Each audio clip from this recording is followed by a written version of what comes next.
Today, a special guest drops by Trident Wargaming. Welcome to Trident Wargaming, a podcast dedicated to all aspects of tabletop wargaming. Your hosts are Bill and Andy.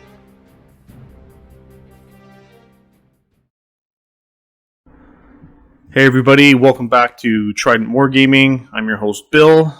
This is episode 12, and I'm joined with special guest today, Mr. Carl Tuttle, who is one of the main men behind the Independent Character Community podcasts. There you go. How you doing, Bill? Pretty good, man.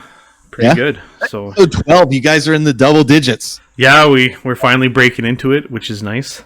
You'd be surprised how many shows don't make it that far. Yeah, congratulations. That's awesome. Oh, thanks, man.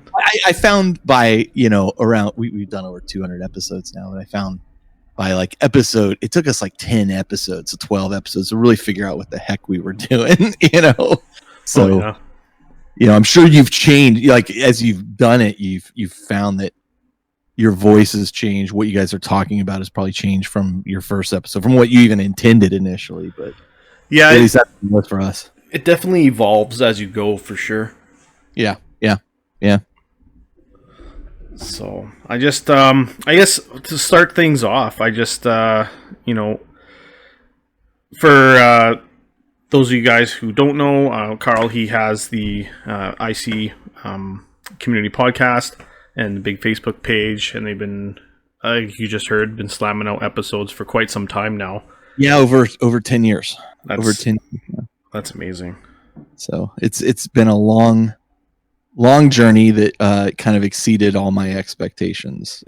I remember we started back when Romeo was doing 40K radio, and I kind of watched that show, in its prime, and then kind of taper off to where the content was, they were kind of just phoning it in, and and I could tell it was kind of going. They were gonna call it pretty soon unless something changed, and so my buddy and I just kind of stepped into that time, and it was kind of strike while the iron's hot kind of thing, and it worked out well. So, oh, that's awesome. Yeah, that's awesome. 10 years, that's definitely a long time to build those relationships with listeners and also co-hosts and everything. So yeah, for sure. And we've rotated through a few hosts, and the original founder, Jeff, and myself were the original two that started it, and Jeff ended up leaving after a few years, and honestly, I took a break for almost a year and then came back, and the show kind of exploded beyond that even, and it just became one of those things where I had rotating friends come through, and we have a large gaming group, so I'd bring in who was appropriate for the various topics that we were talking about, and things just kind of kept going. I mean, our main message was positivity in the hobby, and just making people feel like a part of our gaming group is our real mission there, and I think we've succeeded. So no doubt. Well, I know being on the page, I've definitely noticed that sense of community, which is always nice to see, especially in this hobby. Yeah. I mean, sometimes it can be a little rough out there, and we try to provide a soft landing for people, especially newer players, right? I mean, you want to people. I've told this story before on my show, but when I got into this, a couple different situations, I wanted to get into actually racing remote control race cars, nice. And I had built one, and then I went out to this place where they had a track, street car racing, and they had this track, and they would do events there every Sunday. And I came out to just kind of get to meet some of the people, and they were just so standoffish that I was just like, all right, forget it. And I went into Warhammer because that didn't quite work out. And, it's funny because they had a message board at the time, and they're like, we need to get more people into this hobby, And I'm like, well, let me tell you why you're having problems with that. No you guys doubt. are not exactly friendly. So, if our show has brought people to the hobby and grown it, I mean, then mission accomplished, right? Yeah, definitely. I know that's kind of been our goal with Trident. When Andy and myself, we've kind of kicked it off, and we're kind of just sharing our hobby journey and what we've kind of continued doing. Like, what made you decide you wanted to do a podcast about that? Because that's a whole nother level. Yeah, basically, I think the biggest thing was to just get out there and talk to, because we're from kind of like the old era. Like, I started myself in 2nd edition. I was 10 years old, and I've been playing 40K since. That's been like the era of, pewter models, no internet, the whole, thought process behind like the crazy kit bashes were pretty limited because, having pewter and just plastic and also being 10, It was awful. yeah. Wow. Also, just the way things have expanded and grown. Like, I remember looking in the White Dwarf books, and it's like, here's how you paint heavy metal style, and it's like pictures 1, 2, 3 is all like kind of base colors, and pictures 4 is this, and pictures 5 is heavy metal, and you're like, wow, I must have missed like 100 steps because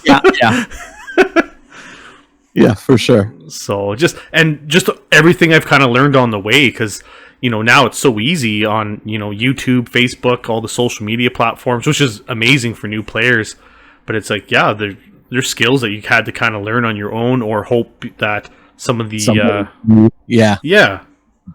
So it's it was definitely interesting. But yeah, just sharing, I guess, that kind of passion for the game, because it's become quite a big part of my life, and I've been going for 25 years, going strong. So it's been a big thing. And you've played longer than I have. I started in 4th edition, so. Oh, okay. Yeah. So I've only been around since then, and I remember looking at like Forge World sites and being like, who would buy this stuff? Look how expensive it is. Next thing I've got a ton of it. So, times change. It definitely does. Yeah. Well, especially with Forge World, that used to be kind of like the dirty word taboo, right? Because it was super expensive and not accessible for everybody, and it's definitely an interesting thing. I knew that would go through a change, so yeah, and it did. And then we're kind of back, and then now we're back. I don't know. So for 40K, like I have a good idea. You're quite the Chaos fan. Oh yeah. So, probably almost as much of a fan as I am. I know I've seen a few of your pictures of the Black Legion you were working on there. Yeah. Still working. Still cranking away, yeah. I think the last time I saw was a bunch of, I think it was a bunch of Havoc pictures you were doing trim on, and some other stuff, so. It's not as bad as you'd think. I mean, the trim on the Black Legion's not that bad. I mean, it's not Thousand Suns bad, which I wouldn't do. I paid my buddy Colin to paint those for me because, number one, it's my favorite army, and he's a fantastically better painter than I am. But number two, I didn't want to do all that trim. Yeah. So. I know I've been putting 2 Helldrakes off for quite some time just because all the trim is like, oh, I don't know, man. Yeah, there's quite a bit there, too. There's quite. So I guess one of the questions I always like to kind of ask people is, from your experience in the hobby, have you developed like direct friendships or I guess relationships as a result of it? Oh yeah, I mean, geez, without a doubt. Not only because of well, I mean, the podcast certainly helped with that, but some of the guys that I am friends with that have been on the podcast, Josh, Jody, Justin, not Justin, but Josh and Jody, they I met because we were playing at events together, and we just kind of hit it off, and then when I started the show, or I think maybe the show had been just starting out at that point, but they were really unaware of it. We just kind of carried that forward, and our friendship has kind of grown from there. And then the show in particular, as you will find, you will make friends as a result of it. People who are following the show will contact you. They'll reach out to you. You'll meet them at events, that kind of thing. I would say a huge number of my friends, when I go to events, are a result of us meeting online through the show, and then finally meeting in person and just having a beer together, or hitting it off, and playing a game, or what have you. I've, as a result of the show, also, I've made a few trips out to Warhammer World on occasion. Because we were one of the first shows to ever cover like Forge World material, we were covering the Imperial Armor books, and I distinctly remember we did coverage of the first book of the Bad Ab War series. Is two books. And we had covered it kind of front to back, and really enjoyed it. Like, we thought it was just incredible.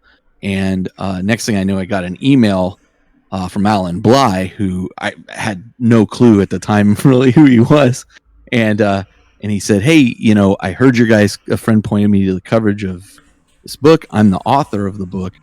Really liked your coverage. Let me know if you have any questions." And so we just kind of started emailing back and forth. And then the next thing I knew, I got an email from, at that time, the head of customer support at Forge World, of a guy named Ed, and he had said, "Hey, Alan says we should send you a copy of the next book for Bad Ab War. Is that okay? What address can we send it to?" I was like, "Yeah, Wow. You can copy of it." And this was before Games Workshop was reaching out to anybody, and so for us, this was kind of the pinnacle of what somebody over there listened to what we said and enjoyed it, and so I started kind of corresponding with them on a regular basis, and I would buy so much Forge World stuff at that point. And that was back when Forge World had like their own support department. Yeah. It wasn't mine. It literally, you'd have to call, basically, like, if you really wanted to order stuff. It was just, you would call them and be like, "Okay, here, I'm placing this order, and here's my credit card." And like, it got to the point where I would call and they would be like, "Hey, Carl, how's it going?" Like, they knew who it was. And then Ed and I, the head of support over there, started talking, and it was so funny because I remember he would listen to the show and he's like, "Wow, I feel like I'm talking to a rock star." And I'm like, "Are you kidding me? Like, you guys are the rock stars. You're the ones that work at Forge World." And so we just developed a friendship. And so when I went out there to visit, I visited. I first went to Salute, which is a great show out in England, and I was meeting Ed and Alan there for the first time, and Ed introduced me to John French, who we had just covered John French's Ahriman book, his first Ahriman book, and at the time my co-host was less than complimentary about the book. I happened to really like it, and so as soon as I got introduced to John, I was like, "Oh yeah, we just covered your book." And he's all, "I know, I listened." And I'm like, "Oh boy." Oh, wow. But John and I hit it off, and we're friends to this day. In fact, I have a call with him tomorrow, and so I've made friends. Alan was a good friend. Ed has become an excellent friend. Alan passed away, obviously, a few years ago. I flew out there for a thing that we did for him. He showed a Forbidden Planet at a movie theater that was rented out. That was his favorite movie, and I've made a lot of great friends out there who continue to this day that I chat with, and sometimes when I go out there, I just go hang out with them as opposed to go over to Forge World or Warhammer World or what have you. And it's afforded me interesting opportunities. We did a thing to raise not necessarily money, but to donate models and things to gamers who had lost their whole collections in the Paradise fires a number of years ago. And then Games Workshop reached out to us and was like, "Hey, we saw that you guys are doing this. We'd like to throw in there too. We know you come out here. How about you come out here and sit with us as we get these guys to paint each of these guys an HQ model, and we'll donate each of them an army. And I was like, whoa! I mean, it's just blew my mind. But those kind of connections, you develop friendships from that, and it was a great time. I can't say enough for how much Games Workshop has reached out to the community now compared to where it used to be. It's just incredible. Oh, for sure. They've definitely come leaps and bounds from like when I first started into now. Like there's an actual connection with the consumers, and not even just consumers, but just like it seems like a genuine like hobbyist connection with their various platforms too on social media. I think the best way I heard it described was was the old leadership there at Games Workshop was it was like an old mentality for business. It was, don't tell us what you want, we'll tell you what you want. Right? Yeah. Now they're very much, tell us what you want and we will see if we can't produce that. Right. Yeah. And there is a lot of feedback there, but I mean, aside from that, like I have made so many friends that are just like not going to Adepticon last year and this coming year is killed me, because to me that's kind of that's my Christmas situation, right? Yeah. Like I get to hang out with all these friends that I've met that we really only get to see each other at that event or maybe another event, but we drink together, we talk, we share stories about family, all that kind of stuff. So I'm very close to a number of people that you only get to really in person interact with a couple times a year, and it's kind of strange, but it's great. Like I have my wife and I were going to go down to Australia before the pandemic hit, and there's a guy that lives in Australia, that a couple people actually that I've become friends with just online, and we've connected and we chat all the time and this kind of thing. And he was like, look, come over here to Sydney, stay with my wife and I. We're going to take you here, we're going to take you there. And I'm like, how do you say no to that, right? Oh, yeah. So it's incredible. It's been an incredible opportunity, and this hobby is all responsible for that. So yeah, it's a fantastic hobby as far as I'm concerned. No doubt. Yeah. Well, that sounds like, honestly, that journey sounds pretty amazing, especially being able to meet the big guys from Forge World and like Alan Bly. Like myself, I'm a big Horus Heresy fan. Been playing it for a number of years. And yeah, like when we heard he passed away, it was definitely a blow to the community, because he was like the very essence of Horus Heresy for us, right? Like he was the man pretty much behind it. Sure. For sure. So yeah, for sure. I mean, I have one of my books autographed by him, that he sent over to me as a preview copy and stuff. And he just, it was a tremendous loss. He was so prolific at writing and just so full of ideas. It was crazy, and I would definitely miss him. Yeah, for sure. It's interesting you mentioned the Betab War, because those two Betab Wars are probably some of the best books that I think have come out of Forge World for a long time. Yeah. I mean, they changed so much. First off, it introduced Zone Mortalis as a way of playing, which then you see it evolve, the evolution of it as it goes into 30K and how they're going to play 30K games with it. And you see it later, updated rules. And then eventually, they developed terrain specifically for it. Right. So it introduced that. It introduced a different way of the campaign kind of working, which was unique at the time. You're right. I mean, it was a great series. Absolutely stunning. And it was a turning point, I think, for Forge World at that point. Yeah, I know that's when we kind of really started to take notice on the Forge World books, and after that, when Heresy popped off, we all jumped on the bandwagon.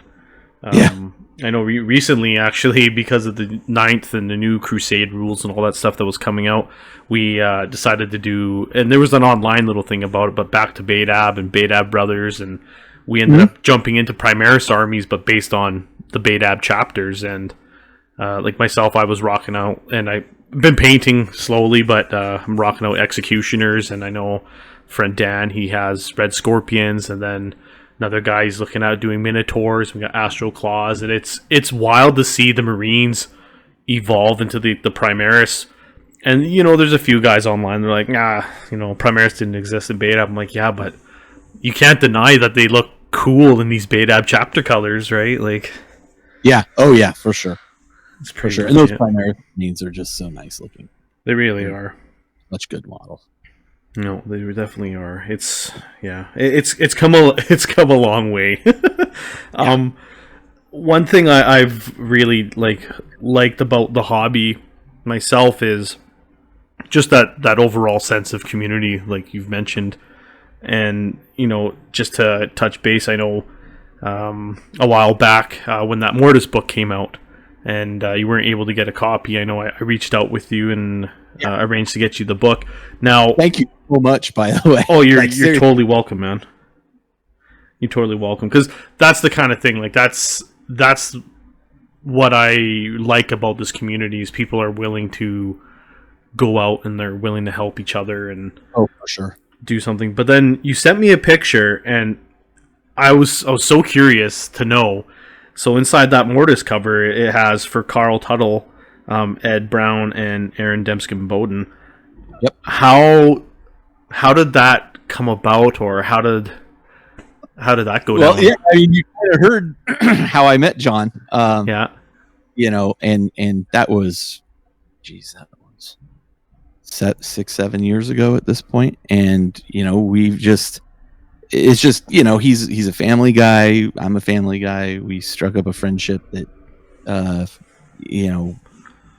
became very close. I was close with Alan, John, Aaron, I'm probably not as close with, though, I was invited to his birthday, and unfortunately I couldn't make to the party because of COVID, so I'm on that level of, we socialize, and Ed, and of course all of us were very good friends of Alan. And so when Alan passed, we kind of continued to maintain a close friendship, and we still do, to this day. And so it was kind of funny because I had no idea it was in there, to be perfectly honest. And I was mostly just bummed I didn't get the collector's edition because I'd had all the previous ones, and you were nice enough to happen to have an extra one and were willing to sell it to me at not a crazy price that they were going for on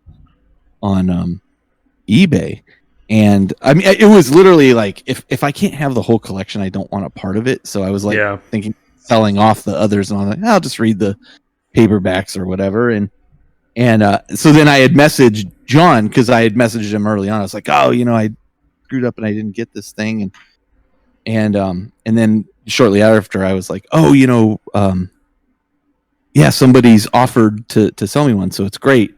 And and then when it arrived, I go, oh, it's here. I'm so excited. And John's like, oh yeah, look inside, and so check it out. I had no idea it was in there until I saw it in person. And so, how it came about, I don't know. I think just because we're good friends and we supported this whole thing. And I keep joking with him and with Aaron that I want them to name a character after me. Ed has a character named after him in a Dan Abnett book. And, I keep telling them they should name a character Carlus Tuttlus as a Space Marine. Aaron has literally told me that's the worst name he's ever heard. So I don't think it's going to happen anytime soon. Oh. So, hey, I got my name in print, right? I said it's basically like I've written the book, right? That's crazy. Yeah. No, that's amazing. I know going to Warhammer World is definitely kind of like the pinnacle of like my hobby journey. I haven't gone yet. I really want to do that trip. Well, where are you based out of? I'm in Canada, Alberta. Okay. So it's a fair haul for me to get down to the UK and check it out. Haul. It is a haul, but here's the thing. And I wrote an article on our actual website about it a long time ago, actually.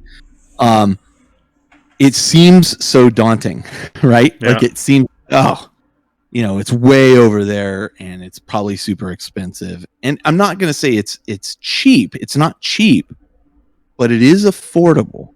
And I walked people through like, this is what you do and how you get there. and this is about what you would pay. Now, mind you, this article was 3-4 years ago. So things, and who knows what flights will be like cost wise once, you know, all this COVID stuff is done.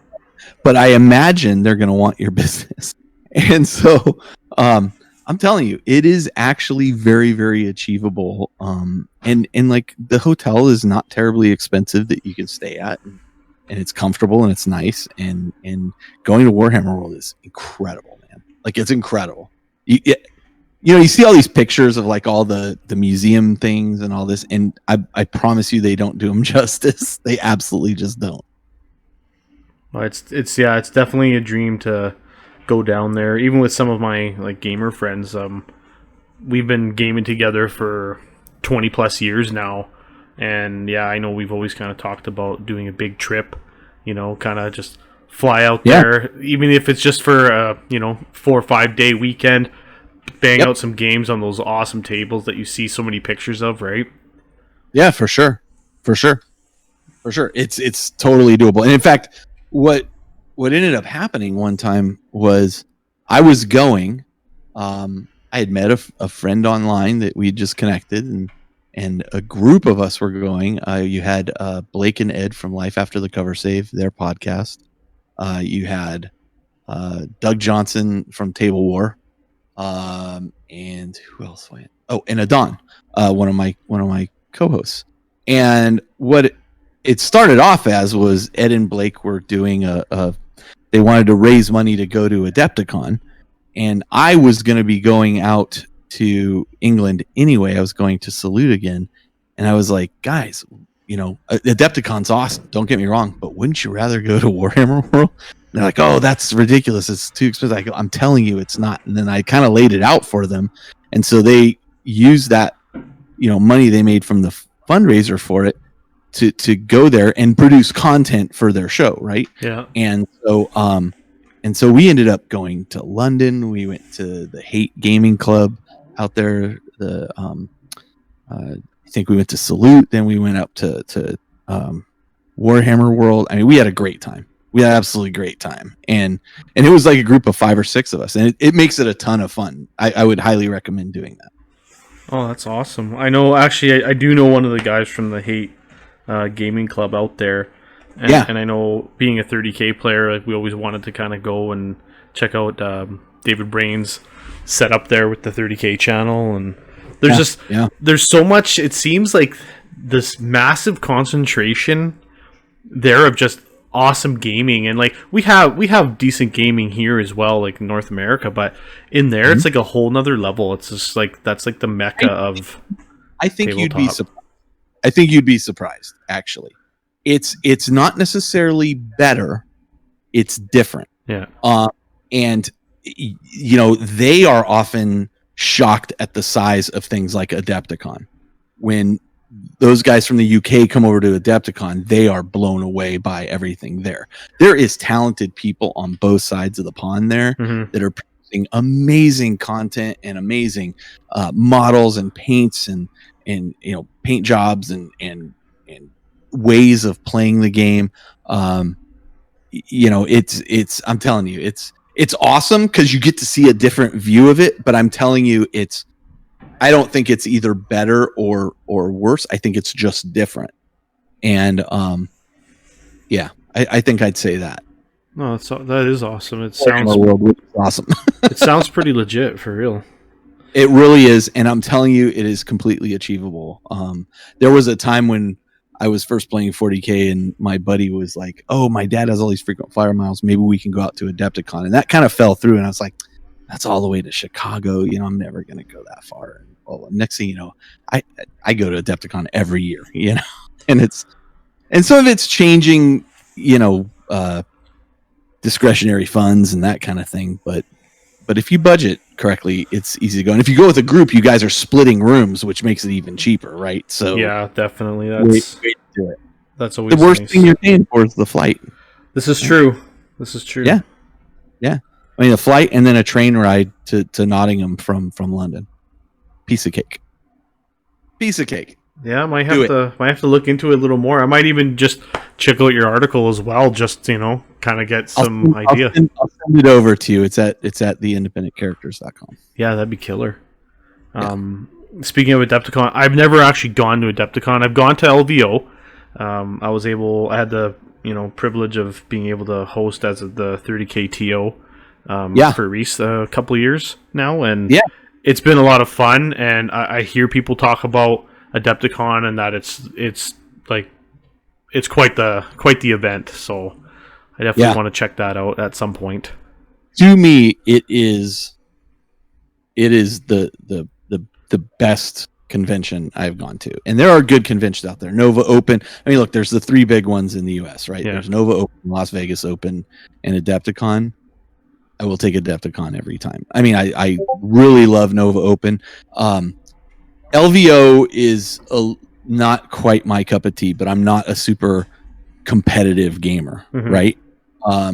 And it's a different vibe at LVO. Yeah. I'm also, I did Las Vegas in my 20s and so over Las Vegas. Yeah. Too. Yeah. But man, Adepticon, I'm not even a huge fan of Chicago, to be perfectly honest. And this is on the outskirts of Chicago, but man, it is just the greatest group of gamers I see together. And there's just so many different ways to play. That's the coolest thing. Like, you're not one of the things at LVO is typically you're signing up for like a track, right? So you're signing up for, we're going to do 8 hours of this and then 8 hours of that or whatever. At Adepticon, you have that, plus you could do, we're going to go do this 3 or 4 hour session thing over here. We're going to do this 3 or 4 hour session thing over here. And these guys are playing this 3-dimensional Space Hulk, version. And these guys are playing, this thing based on what was the big Vietnam movie? Not Platoon. The one Full Metal Jacket or Hamburger Hill. Before even that, what was the other one you just said? Hamburger Hill. No, not even that. Before that, the big 4th of July. Where he goes up the river to kill the guy. Apocalypse Now. Apocalypse Now. Yeah. Like they did the whole Apocalypse Now themed 40K mission that was this whole narrative thing by these guys, the narrative guys, and it was fantastic. Like it was mind blowing the stuff people come up with, or go play in Adepticon Titanicus, which is full size Titans playing Titanicus rules. I mean it was incredible. It's incredible. I absolutely love that show. And going back to our original point of friends, like I happen to be very good friends with one of the guys that runs that event because, we were doing the podcast and they liked our vibe and reached out to us and said, hey, would you do video coverage of this live video coverage? And we don't know how to do that, but sure, we'll do it. We figured out how to go there and do it.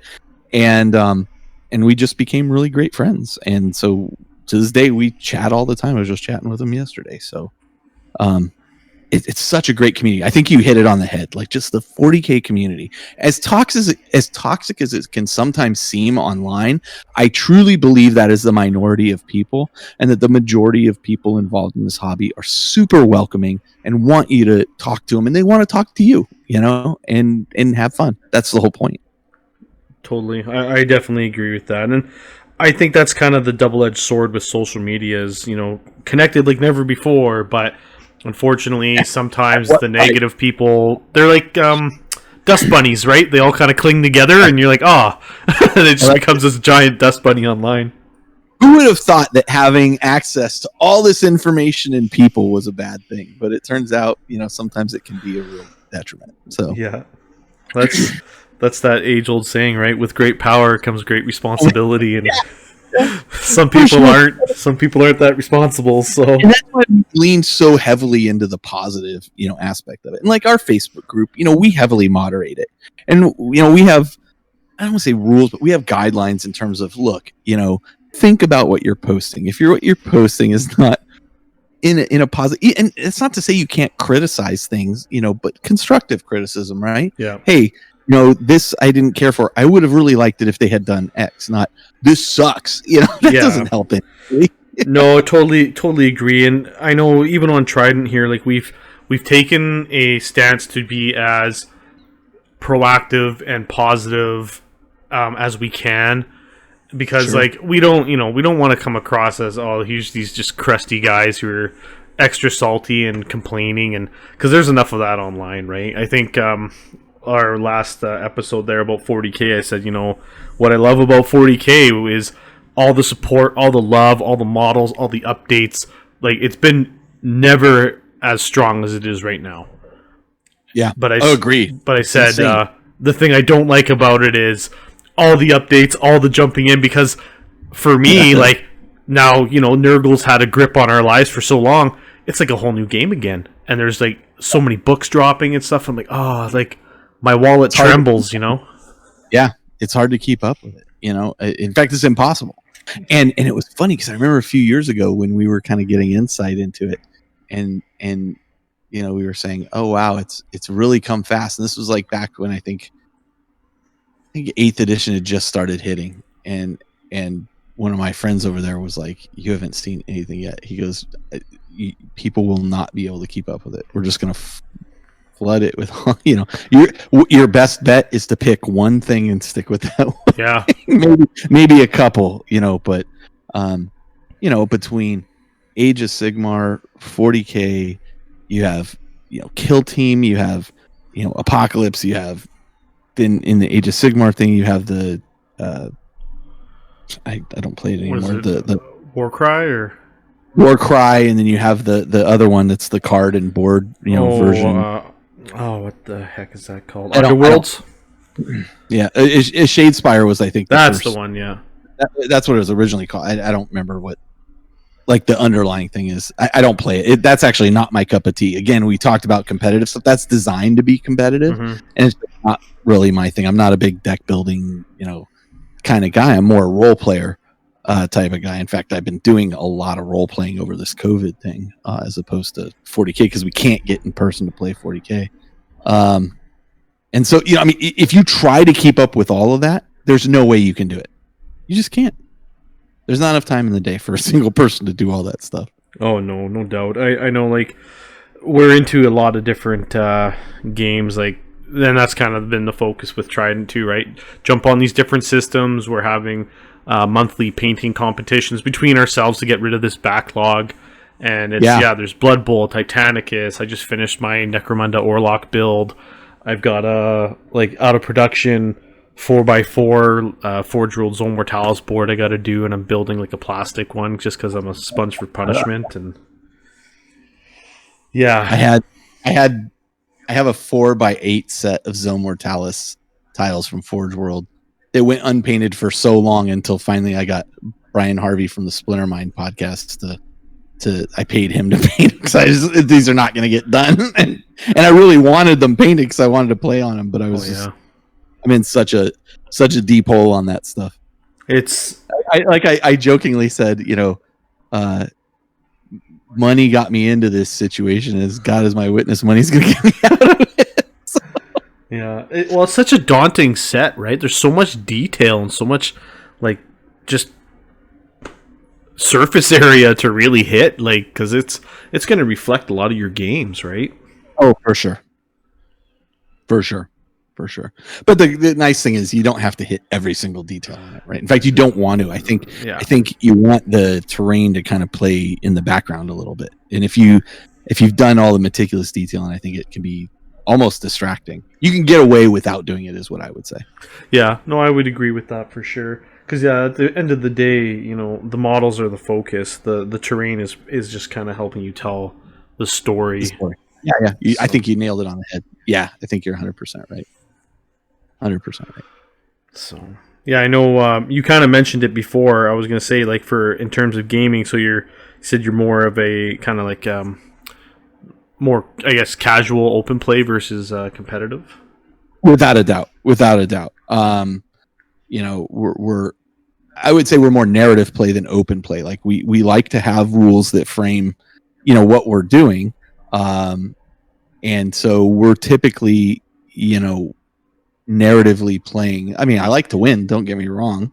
And I don't necessarily like to lose, but I can still enjoy myself and lose, you know, as long as I have scaling objectives, right? So like if I'm realizing I'm losing, I'll pick a few things that I'm like, well, I'm going to give them a bloody nose before I go down by doing X, Y, or Z. And yeah, but for us, it's more about story. It's more about telling like a good story on the table, as opposed to, you know, my 2,000 point army beat his 2,000 point army, and now I'm on to the next player. Yeah. That's just, and that's great. I mean, that people love that, and I think it's in a great place right now for that kind of thing too. But that is not me. And even when we started our podcast, it was like, well, we're not tournament players, so we can't really talk to this subject matter. What is our show going to be about, right? Yeah. So, and there was a time where I was playing tournaments, where I was regularly doing that. I just found, as I got more into the hobby, I gained way more satisfaction from taking my time playing with friends and telling a story on the table and that kind of thing. And that's why this new Crusade stuff really, really appeals to me too. Yeah, definitely. Yeah. And during 7th edition, we were heavily into Horus Heresy gaming. And honestly, the move to 8th edition was just much more my speed. Mm-hmm.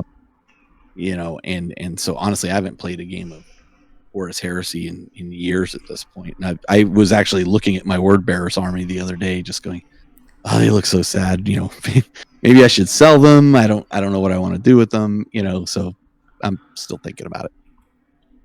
Horus Heresy, yeah, it is a good game. Like playing both, I sometimes have the you know, rubber band effect that kind of gets some of my edition rules a little bit wrong, but I have never played a game of 40K or Horus Heresy correctly. Yeah, it's like, there's always some rule somewhere. Yeah, you know, and that's it's almost kind of part of the. Almost seems like it's part of the gaming like experience, right?